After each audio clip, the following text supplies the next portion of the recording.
الرحیم۔ اور یہ الصلاۃ والسلام علیک یا رسول اللہ وعلی آلک واصحابک یا حبیب اللہ۔ الصلاۃ والسلام علیک یا نبی اللہ وعلی آلک واصحابک یا نور اللہ۔ نویت سنت الاعتکاف۔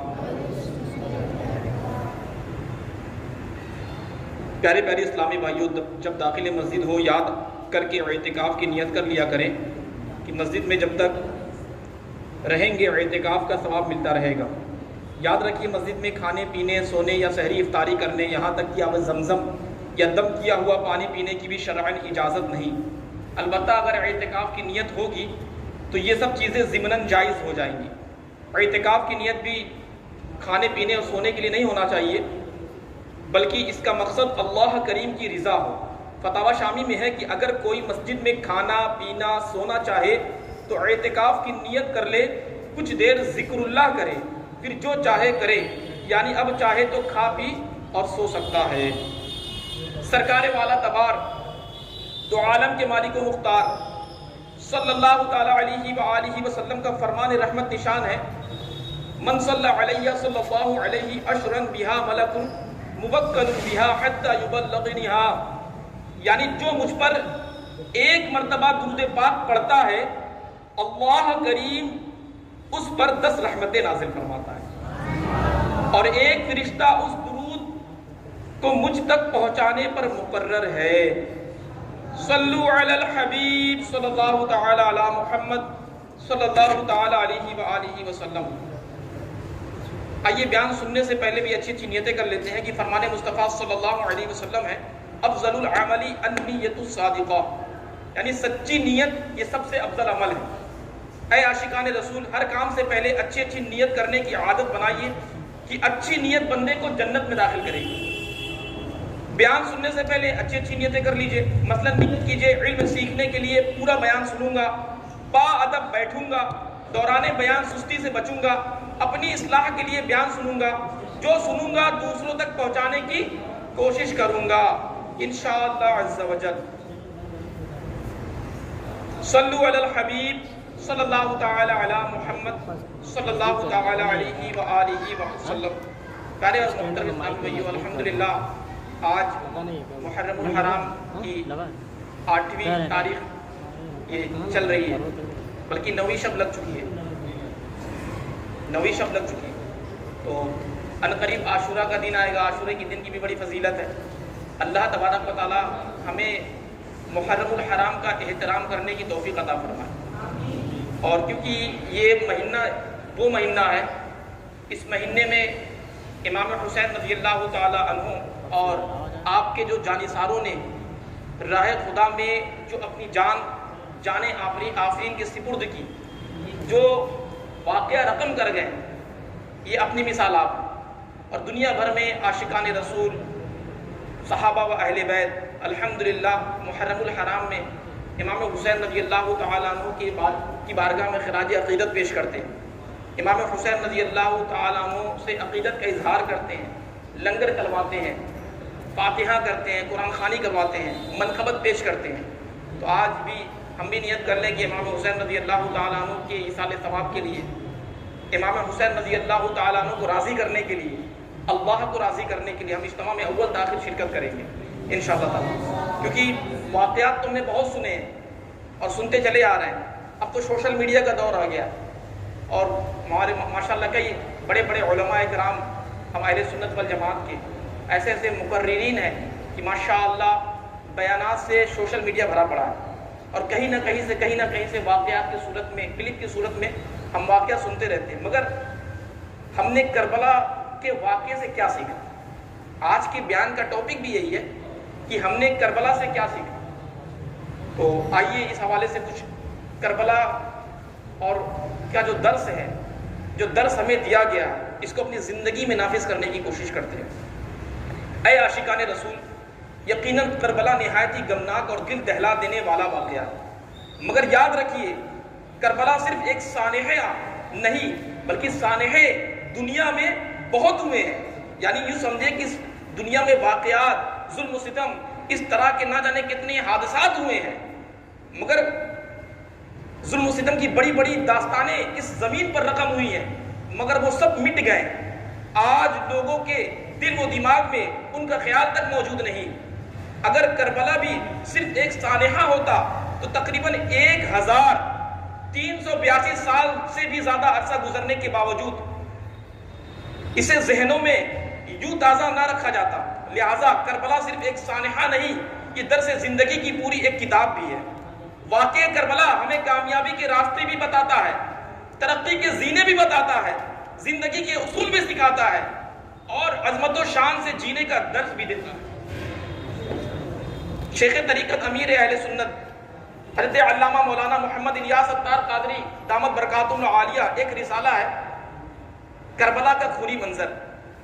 یہ رسالہ اصل میں ایک خط کا جواب ہے۔ کسی نے امیر اہل سنت دامت برکاتہ العالیہ کی بارگاہ میں خط لکھا جس میں بتایا تھا کہ انہیں نیکی کی دعوت کے راستے میں رکاوٹوں کا اور مشکلاتوں کا سامنا کرنا پڑتا ہے۔ تو امیر اہل سنت دامت برکاتہ العالیہ نے اس کے جواب میں کربلا کا خونی منظر بیان فرمایا اور بتایا کہ شہدائے کربلا نے میدان کربلا میں جو ظلم و برداشت کیے، جو ستم اٹھائے، یہ سب نیکی کی دعوت دینے کے سبب ہی تھے۔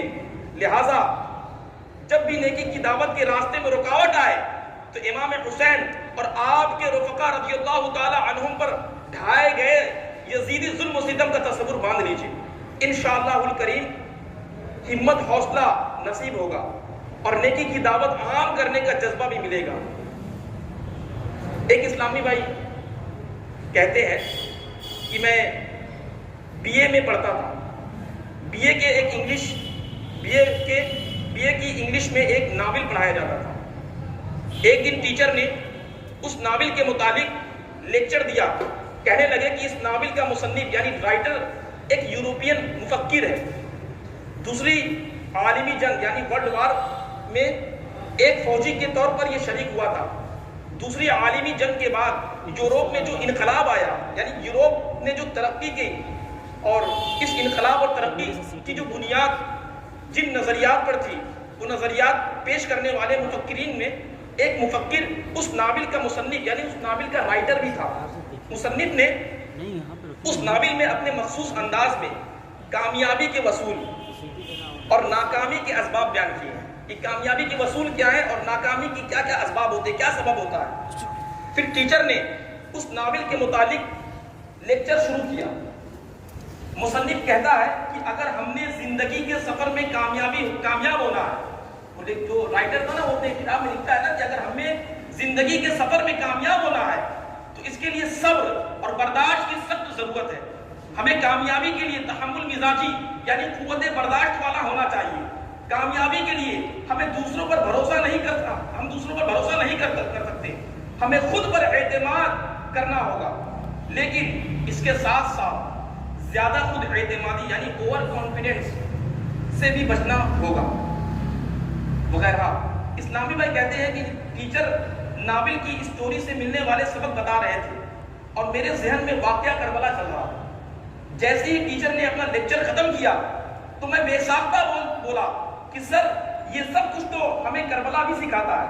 جو آپ لیکچر دے رہے ہیں، جو یوروپ میں جو بھی ورلڈ وار ہوا تھا، جو بھی جنگیں ہوئی تھی، جو بھی آپ نے اس سے اخذ کیا، جو بھی آپ نے ناول اس سے نکالا، ترقی کے راز جو نکلے کہ ترقی کے راز میں جو بتایا برداشت، صبر، تحمل، بردباری، یہ ساری چیزیں بتائی، تو وہ جو اسٹوڈنٹ تھا وہ کہتا ہے یہ سب کچھ تو ہمیں کربلا بھی سکھاتا ہے۔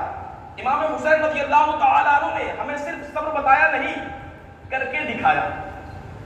بردباری، قوت برداشت، خود اعتمادی وغیرہ یہ سب وہ باتیں ہیں جو امام حسین رضی اللہ تعالی عنہ نے ہمیں لکھ کر اگرچہ نہ بتی مگر کر کے ضرور دکھائی ہے۔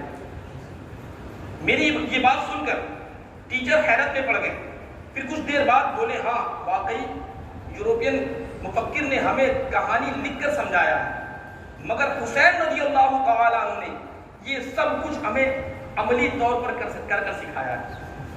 یعنی ہمیں دکھا دیا نا، امام حسین رضی اللہ تعالی عنہ نے خود واقعہ نہیں لکھا مگر وہ ایسا واقعہ رقم کر چکے کہ رہتے دنیا تک یہ واقعہ ہمارے لیے نمونہ بن گیا۔ تو اگر ہم کامیابی اور ترقی کے زینے چڑھنا چاہتے ہیں تو ہمیں بھی اپنے اندر قوت برداشت پیدا کرنا ہوگا، اپنے اندر صبر، تحمل، ٹھہراؤ پیدا کرنا ہوگا. اب مثال کے طور پہ یہاں پہ ماشاءاللہ کئی ایسے بھی ہیں جو اسٹوڈنٹس ہیں، طالب علم بھی ہیں، دنیاوی طالب علم بھی ہیں اور دینی طالب علم بھی ہیں.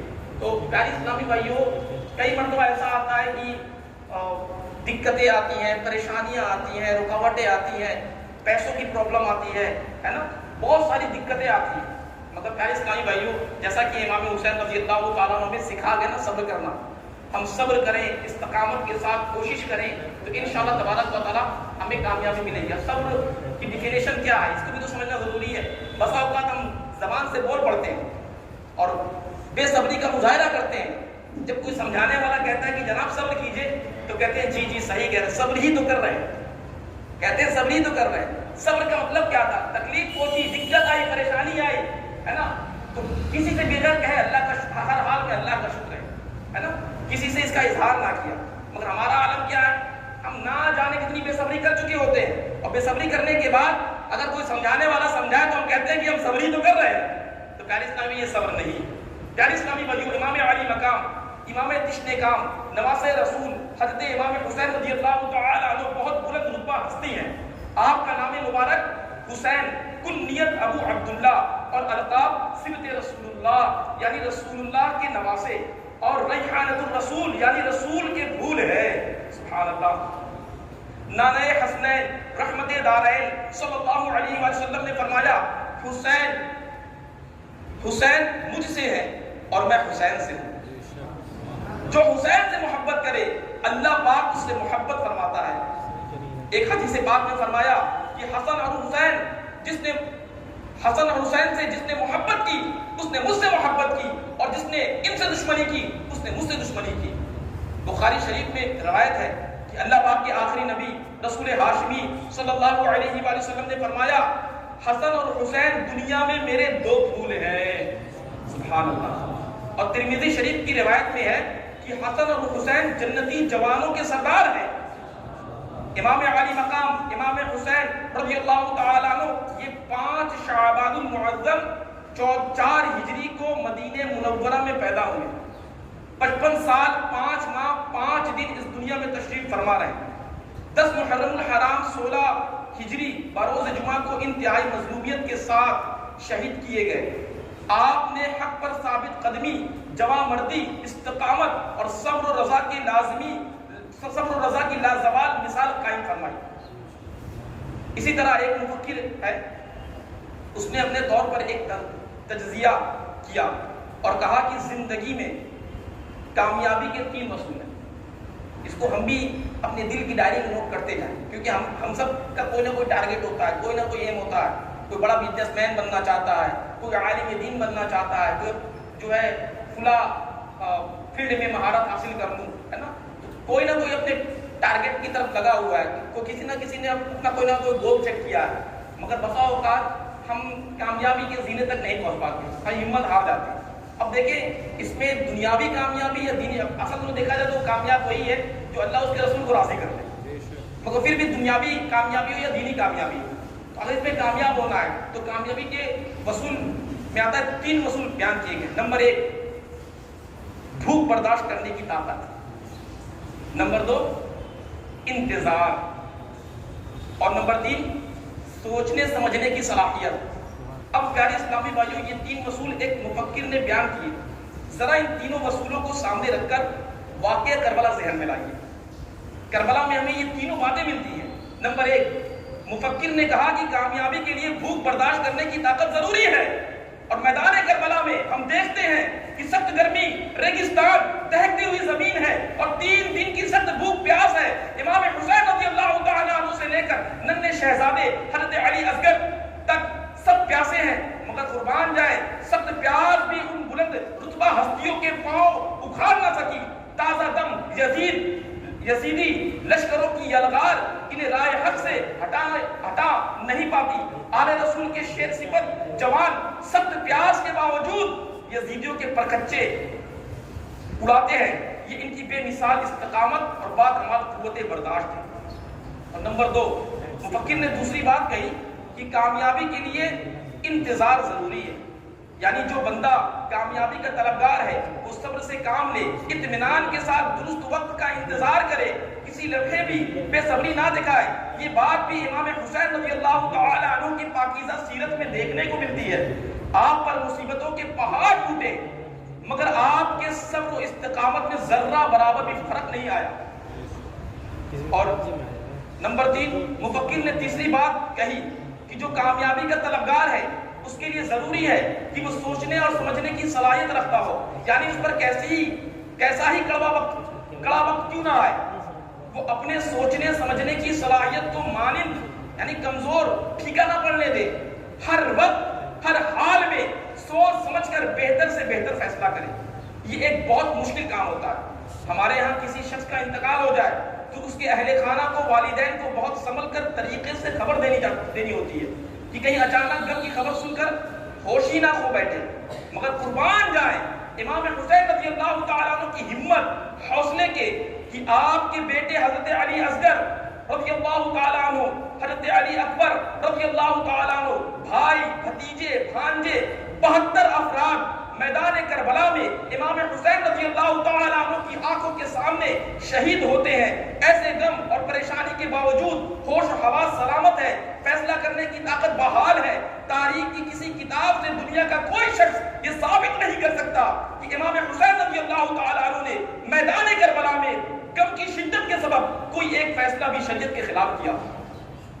پیارے اسلامی بھائیو، اے عاشقان رسول، یہ سب باتیں عرض کرنے کا مقصد یہ ہے کہ دیکھیے آج کے مفکرین کامیابی، ترقی اور انقلاب کے جو راستے دکھاتے ہیں، لمبے لمبے لیکچر دیتے ہیں، یہ سب باتیں آج سے تقریباً 1382 سال پہلے شہزادہ کونین امام حسین رضی اللہ تعالیٰ عنہ یہ کر کے دکھا چکے ہیں.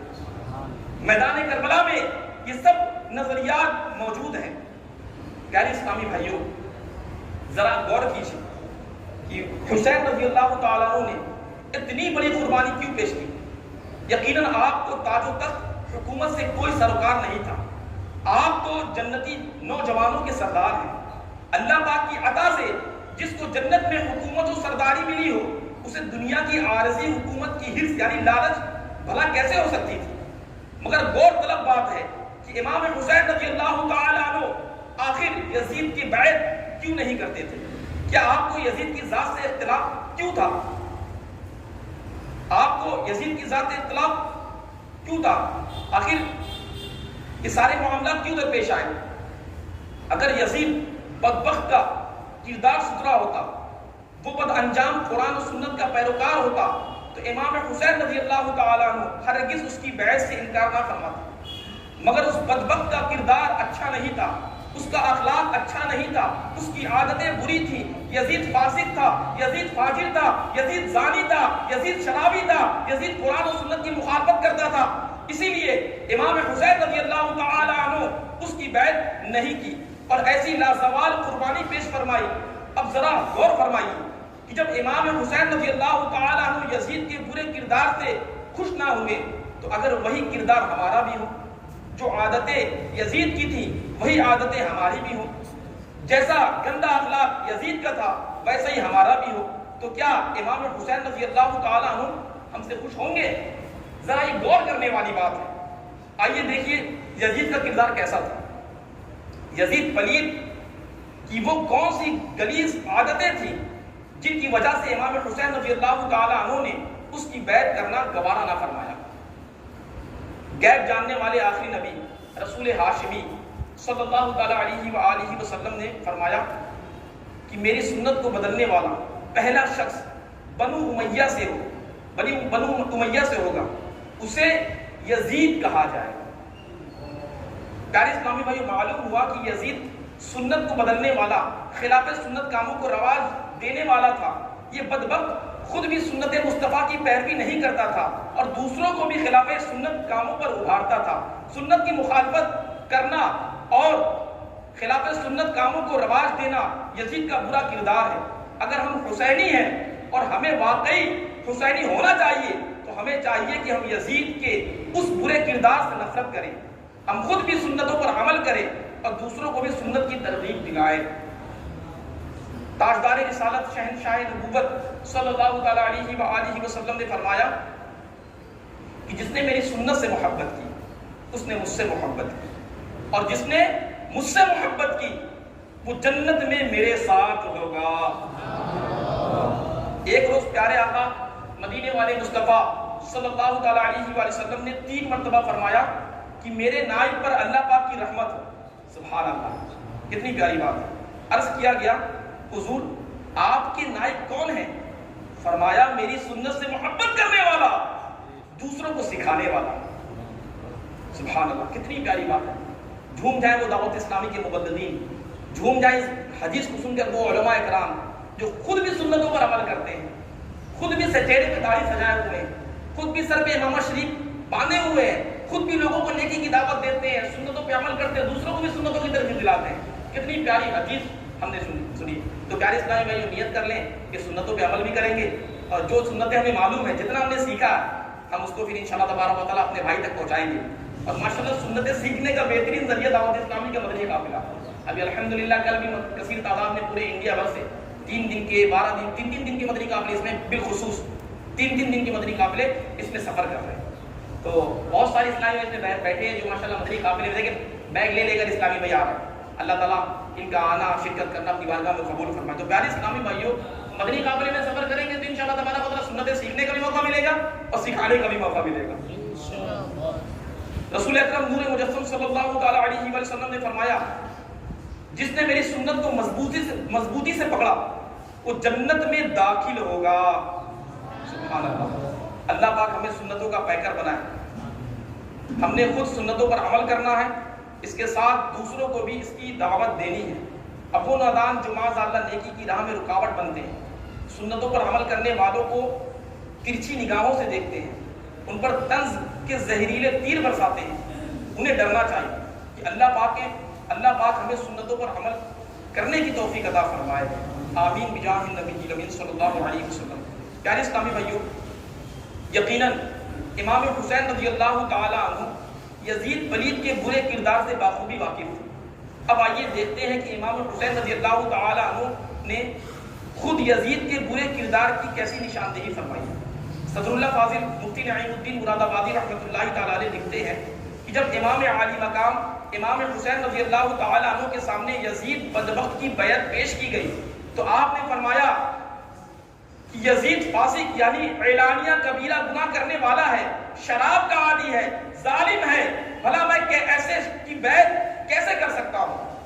جب امام حسین رضی اللہ تعالی عنہ میدان کربلا کی طرف تشریف لے جا رہے تھے، راستے میں ایک مقام پر آپ نے یزیدی لشکر کے سامنے خطبہ دیتے ہوئے ارشاد فرمایا کہ اے لوگو، رسول اکرم نور مجسم صلی اللہ تعالی علیہ وآلہ وسلم نے فرمایا بے شک جو ایسے حکمران کو دیکھے جو ظلم کرتا ہو، اللہ پاک کی حرام کردہ چیزوں کو حلال ٹھہراتا ہو، اللہ پاک کے عہد توڑتا ہو، سنت کی مخالفت کرتا ہو، لوگوں میں گناہوں اور ظلم و زیادتی کا رواج دیتا ہو، دیکھنے والا اگر ایسے ظالم کو برے کاموں سے نہ ہاتھ سے روکے نہ زبان سے روکے، اللہ پاک پر حق ہے کہ اس دیکھنے والے کو اس ظالم کے ساتھ ہی رکھے۔ لوگوں سن لو، بے شک ان یزیدیوں نے شیطان کی اطاعت کو لازم پکڑا، رحمان کی اطاعت کو چھوڑ دیا، لوگوں میں فساد پھیلایا، اللہ پاک کی حدود کو پامال کیا، اللہ پاک کی حرام کی ہوئی چیز کو حلال اور حلال کی ہوئی چیز کو حرام قرار دیا۔ اور میں اس بات کا زیادہ حق رکھتا ہوں کہ ایسے ظالم کے سامنے کلمہ حق بلند کروں۔ اے عاشقان رسول، امام حسین رضی اللہ تعالی عنہ نے یزید پلید کی 7 بری عادتوں کو بیان فرمایا۔ نمبر 1 یزید فاسق، نمبر 2 یزید شرابی، نمبر 3 یزید ظالم، نمبر 4 یزید رحمان کی اطاعت چھوڑ کر شیطان کی پیروی کرتا ہے، نمبر 5 یزید فساد پھیلاتا ہے، نمبر 6 یزید اللہ پاک کی حدود کو پامال کرتا ہے، اور نمبر 7 یزید اللہ پاک کی حلال کی ہوئی چیز کو حرام اور حرام کی ہوئی چیزوں کو حلال ٹھہراتا ہے۔ اب ہمیں اپنے کردار پر غور کریں، ہے نا؟ یزید کی جو بری صفتیں امام حسین رضی اللہ تعالیٰ عنہ نے بیان کی، اب ہم غور کریں کہ یزید فاسق تھا۔ فاسق اسے کہتے ہیں جو اعلانیہ گناہ کرتا ہو۔ ہمارے ہاں کتنے ایسے لوگ ہیں جو اعلانیہ گناہوں سے بچتے ہیں، داڑھی منڈایا یا ایک مٹھی سے چھوٹی کروانا، یہ دونوں یہ حرام ہے نا۔ کتنے لوگ ہیں جو داڑھی منڈاتے اور دن دناتے پھرتے ہیں، سر عام گالیاں بکتے، اور بہت سے گناہ کرتے ہیں اور اپنے گناہوں کا اعلان بھی کرتے ہیں۔ واقعہ کربلا کا درس یہ ہے، اور اصل حسینی ہونا اسی کو کہا جاتا ہے کہ ہم گناہوں سے بچیں، نیکیوں کی راہ پر چلیں۔ اللہ پاک قرآن کریم میں ارشاد فرماتا ہے، ترجمہ کنز الایمان، ترجمہ کنز العرفان، اور جو اس کے بعد اس کے لیے ہدایت بالکل واضح ہو چکی، رسول کی مخالفت کرے اور مسلمانوں کی راہ سے جدا راہ چلے تو ہم اسے ادھر ہی پھیر دیں گے جدھر وہ پھرتا ہے، اور اسے جہنم میں داخل کریں گے، اور وہ کتنی بری لوٹنے کی جگہ۔ پیارے اسلامی بھائیوں، دیکھا آپ نے کہ قرآن پاک میں بھی کتنی وعیدیں مطلب گناہ کرنے کے حوالے سے فرمائی گئی۔ پیارے آقا مدینے والے مصطفیٰ صلی اللہ علیہ وسلم نے فرمایا کہ اللہ پاک نے کچھ فرائض مقرر کیے ہیں، انہیں ضائع نہ کرو، کچھ چیزیں حرام کی ہیں، انہیں ہلکا نہ، اور کچھ حدیں قائم کی ہیں، ان سے آگے نہ بڑھو۔ اور پھر فرمایا، اور اس نے تم پر رحمت فرماتے ہوئے دناستہ کچھ چیزوں سے سکوت فرمایا ہے، ان کی جستجو نہ کرو۔ امام حسین رضی اللہ تعالیٰ عنہ نے فرمایا کہ یزید ظالم ہے، ہمارے معاشرے میں ظلم کی بھی بھرمار ہے۔ بہت سارے لوگوں کے ذہن میں یہ تصور ہوتا ہے کہ ظلم صرف قتل و بغارت ہی کو کہتے ہیں، حالانکہ ایسا نہیں ہے۔ ناحق قتل بھی ظلم ہے، کسی کو ناحق تھپڑ مارنا بھی ظلم ہے، کسی کی رقم دبا لینا، گالیاں دینا، عزت پامال کرنا، یہاں تک کہ دوسروں کو گھور کر ڈرا دینا، احادیث میں اسے بھی ظلم قرار دیا گیا۔ اللہ پاک ہمیں مسلمانوں کے ساتھ حسن سلوک سے پیش آنے اور ان پر کسی بھی طرح کی ظلم و زیادتی سے بچنے کی توفیق عطا فرمائے۔ اسی طرح امام حسین رضی اللہ تعالیٰ عنہ نے فرمایا کہ یزید رحمان کی اطاعت چھوڑتا ہے، شیطان کی پیروی کرتا ہے۔ اللہ پیارے اسلامی بھائیوں، تو بڑا امتحان ہے۔ اب ہم بھی غور کریں، ہے نا، کہ نماز پڑھنا یہ رحمان کی اطاعت، اور نہ پڑھنا یہ شیطان کی پیروی۔ ہم میں سے کتنے لوگ پکے نماز ہیں؟ ہم میں سے کتنے لوگ گناہوں سے بچتے ہیں؟ کتنے لوگ روزہ رکھتے ہیں؟ ماں باپ کی اطاعت کرنا، بہن بھائیوں کے حقوق پورے کرنا، بیوی کے حقوق پورے کرنا، دوسروں کی عزت کرنا، پورا اسلام میں داخل ہو جانا رحمان کی اطاعت ہے۔ اس کا الٹ کرنا یہ شیطان کی پیروی ہے۔ جھوٹ بولنا، غیبت کرنا، چغلی کھانا، وعدہ خلافی، گالی گلوچ، یہ سب گناہ ہے اور شیطان کی پیروی ہے۔ ہم میں سے کتنے لوگ ان گناہوں سے بچتے ہیں؟ یہ یزید کا برا کردار ہے۔ یہ سب وہ باتیں ہیں جن کی بنیاد پر امام حسین رضی اللہ تعالیٰ عنہ نے یزید کی بیعت سے انکار فرمایا تھا، میدان کربلا میں لازوال قربانی پیش فرمائی تھی۔ اے عاشقان رسول، ایک اہم بات جو ہمیں کربلا سے سیکھنے کو ملتی ہے وہ یہ کہ یزید بدبخت نے میدان کربلا میں جتنا ظلم کیا، کروایا، یہ سب اصل میں دنیا کی محبت اور لالچ کا نتیجہ تھا۔ شیخ طریقت امیر اہل سنت حضرت علامہ مولانا محمد الیاس اختر قادری دامت برکاتہ عالیہ فرماتے ہیں، یزید پلید مال و جان کی محبت ہی کی وجہ سے سانح کربلا کا باعث بنا۔ اس ظالم بد انجام کو امام علی مقام امام حسین رضی اللہ تعالیٰ عنہ کی ذات گرامی سے اپنے اقتدار کو خطرہ محسوس ہوتا تھا۔ حالانکہ امام علی مقام کو دنیائے ناپائیدار کے حصول کے لیے دنیاوی اقتدار سے کیا سر روکا؟ آپ تو کل بھی امت مسلمہ کے دلوں کے تاجدار تھے، آج بھی اور رہتی دنیا تک رہیں گے۔ اے عاشقان رسول، 10 محرم الحرام کو شہیدوں کے سردار حضرت امام حسین رضی اللہ تعالیٰ عنہ کی ایصال ثواب کا اہتمام کیجیے، گھروں میں محافل کا اہتمام کریں، اور 11ویں شریف کو حسینی سیدی حضور غوث اعظم شیخ عبد القادر جیلانی رحمۃ اللہ تعالیٰ علیہ کی ایصال ثواب کا بھی اہتمام کیجیے۔ امیر اہل سنت حضرت علامہ مولانا محمد الیاس اختر قادری دامت برکاتہ عالیہ فرماتے ہیں کہ تاجر اپنی روزانہ کی بکری یعنی سیل کا 1%، جبکہ تنخواہ پانے والا اپنی ہر تنخواہ کی رقم سے کم 2% نکالے اور ماہانہ 11ویں شریف کی نیاز کرے تو انشاءاللہ الکریم اس کی روزی میں برکت ہوگی۔ اگر گھر میں نیاز کرنے میں رکاوٹ ہو تو کسی بھی نیک کام میں وہ رقم خرچ کر دیجئے۔ تو پیارے محترم اسلامی بھائیوں، واقع کربلا تو ہم سنتے ہیں، بہت ساری اس پہ واقعات ہیں، ہے نا، اور واقع کربلا کو بیان کرنا یہ بہت آسان بات نہیں۔ تو پیارے اسلامی ہمیں بس یہ غور کرنا ہے، جیسے کہ ہم نے یزید کے جو کردار تھے، یزید کا جو انداز تھا، جس وجہ سے امام حسین رضی اللہ تعالیٰ عنہ نے یزید کی بیعت نہیں کی، یزید کو بیعت کی اجازت نہیں دی، ہے نا؟ تو پیارے اسلامی بھائیوں، یہ ساری بات کیوں تھی؟ کیوں فاسق تھا، فاجر تھا، شرابی تھا، زناکار تھا، غیبت کرنے والا تھا، گناہوں میں ملوث رہنے والا تھا؟ اب یہ ساری باتیں دیکھا جائے نا تو آج ہمارے معاشرے میں بات رائی ہوتی ہے۔ آج مسلمان غیبتیں دھڑلے سے کرتا ہے، نمازیں ایک تعداد نمازیں کثرت کے ساتھ یہ نمازیں قضا کر لیں۔ بعض نماز پڑھنے والے بھی ہیں جو 4 وقت کی نماز پڑھ لیتے ہیں، فجر میں غائب رہتے ہیں۔ نمازوں کا کوئی کیا پتا، نماز صحیح انداز میں نہیں پڑھتے۔ محرم کا یہ مہینہ چل رہا ہے، ابھی دیکھیں جلوس اور جلسے کا جلوس وغیرہ کا ایک معاملہ ہے، تو جلوس میں کیا ہوگا؟ شریعت کے دائرے میں کون جلوس نکالتا؟ جلوس میں ڈھولک تاشے نہ جانے کتنے بیہودہ کام ہو رہے ہیں، جو امام حسین رضی اللہ تعالیٰ عنہ کے غلاموں والے نہیں بلکہ یزیدیوں والے کام ہو رہے ہیں۔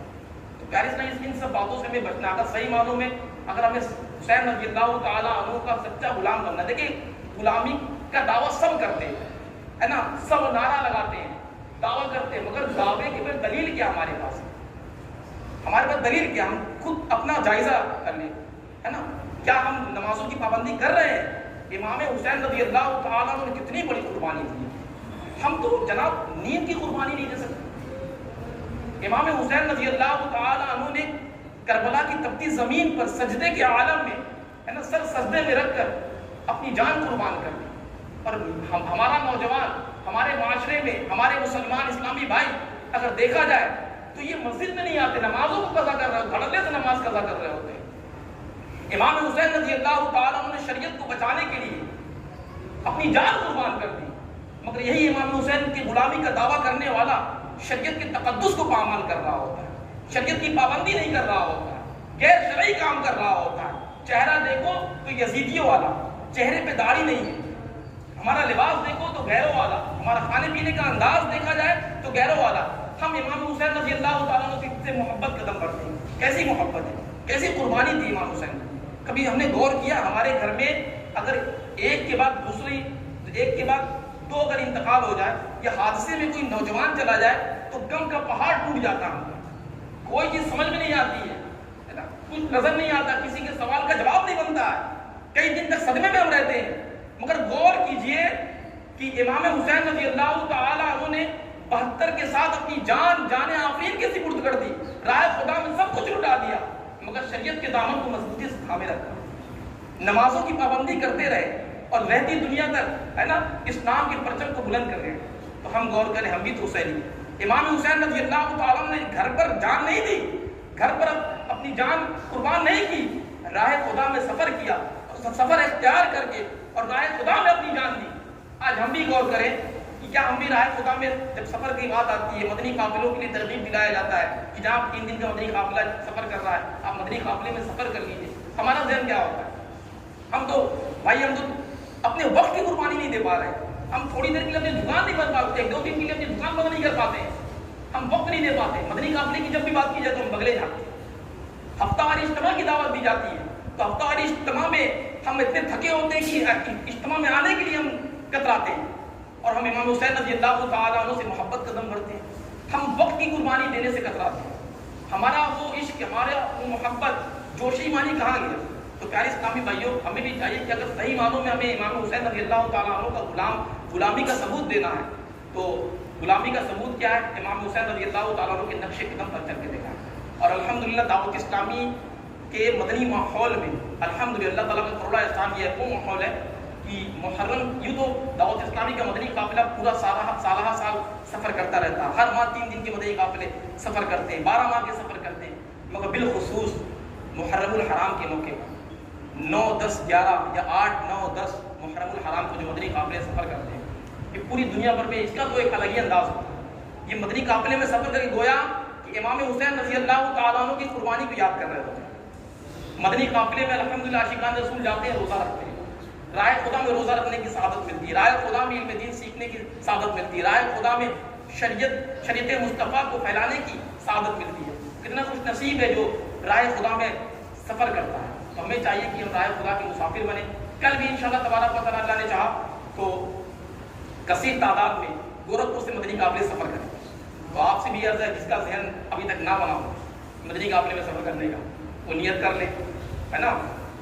یہ لمحے زندگی میں بار بار آیا نہیں کرتے، پتہ نہیں اگلے سال ہم میں سے کوئی وہ یہ مہینہ پائے کہ نہ پائے. ظاہر سی بات ہے زندگی اور موت کا کوئی بھروسہ نہیں ہے نا. وہ ہے نا ریاضت کے یہی دن ہے، بڑھاپے میں کہاں ہمت، جو کرنا ہے ابھی کر لو، ابھی نوری جماعت ہو. ابھی اللہ تعالیٰ نے ہمیں توانائی دی ہے، تندرستی دی ہے، صحت دی ہے، تو ابھی ہم اللہ تبارک و تعالیٰ کی بارگاہ میں نیکیاں کرنے کا ہمیں موقع ملا ہے. کوشش کر لیں، نیکیاں کر لیں، سنتوں پہ عمل کر لیں. ابھی دیکھیں دعوت اسلامی کا مدنی قافلہ ہے، جہاں گیا ایک گاؤں میں مدنی قافلہ گیا تو سنتیں سیکھنے سکھانے کا حلقہ لگا ہوا. تو جب وہ غسل کے فرائض بتائے گئے کہ غسل میں اتنے فرائض ہیں، جب غسل کے فرائض بتائے گئے تو ایک بوڑھے شخص تھے جن کی تقریباً 70-80 سال کے کم و بیش عمر تھی ان کی، وہ غسل کے فرائض سنتے ہی زاروں کا رونا شروع کر دیا اور روتے روتے کہنے لگے کہ میری عمر اتنی بڑی ہو گئی ہے مگر غسل میں بھی فرائض ہوتے ہیں مجھے آج معلوم. کس طرح سے نہ جانے کتنے ایسے علاقے ہیں کہ جہاں پر مسلمانوں کو غسل کا طریقہ نہیں معلوم ہے، یہ سنتیں نہیں معلوم ہے، نماز کا طریقہ نہیں معلوم ہے. بسا اوقات ہمارے مدنی قافلے ایسی جگہ گئے کہ جہاں پر بظاہر تو وہ بظاہر تو اپنے آپ کو مسلمان کہتے تھے مگر ان کا نام مسلمانوں والا نہیں تھا. ان کے گھر میں غیروں کی تصاویر رکھی ہوئی تھی، جو غیروں کی جو عبادت جن کی کرتے ہیں ان کی تصاویر رکھی ہوئی تھی. تو الحمدللہ دعوت اسلامی کا مدنی قافلہ گیا اور جا کر ان کو سمجھایا گیا. انہوں نے غیروں کی تصاویر وہاں سے نکالا اور نکالنے کے بعد الحمدللہ ان کا نام تبدیل کیا، نام بھی ان کا عجیب و غریب. اور اللہ کی رحمت سے پھر کوشش کیا گیا تو مسجد کے لیے وہاں پہ جگہ لے لی گئی اور امید ہے کہ مسجد وہاں پہ تعمیر ہو چکی ہوگی. تقریباً یہ 4-5 سال پرانی بات کا بتا رہا ہوں. باقاعدہ میں خود وہاں پہ گیا تھا اس مقام. تو ایسے ایسے مقامات ہیں کہ لوگوں کو معلوم ہی نہیں ہے کیا صحیح ہے کیا غلط ہے. بہت دور جانے کی ضرورت نہیں ہے، گورکھپور کے اطراف میں اگر دیکھ لیا جائے تو بہت سے ایسے علاقے ہیں جہاں پہ لوگ دین سے بہت دور ہیں. تو یہ ہم پر ضروری نہیں کہ ہم نیکی کی دعوت ان تک لے کر جائیں. ہمیں دعوت اسلامی کی نعمت ملی، مدنی قافلے کے ذریعے ہم وہاں جائیں، نیکی کی دعوت دیں، انشاءاللہ تعالیٰ اس کی برکتیں نصیب ہوں گی. تو کل جو مدنی قافلہ سفر کر رہا آپ میں سے کون ایسے عاشق کون ایسے اسلامی بھائی ہیں جو نیت کرتے ہیں کہ میں مدنی قافلے سے ماشاءاللہ سبحان اللہ کیا بات ہے ماشاءاللہ. اللہ تبارک و تعالیٰ خود برکت عطا فرمائے. وہ ہے نا امیر سنت کا بڑا ہی پیارا کلام ہے، قافلے میں چلو قافلے میں چلو قافلے میں چلو قافلے میں ہوگی حل مشکلیں قافلے میں چلو ہوگی حل مشکلیں قافلے میں چلو پاؤگے برکتیں قافلے میں چلو قافلے میں چلو قافلے میں چلو قافلے میں چلو قافلے میں چلو انشاءاللہ. صلو علی الحبیب صلی اللہ تعالی علیہ وسلم.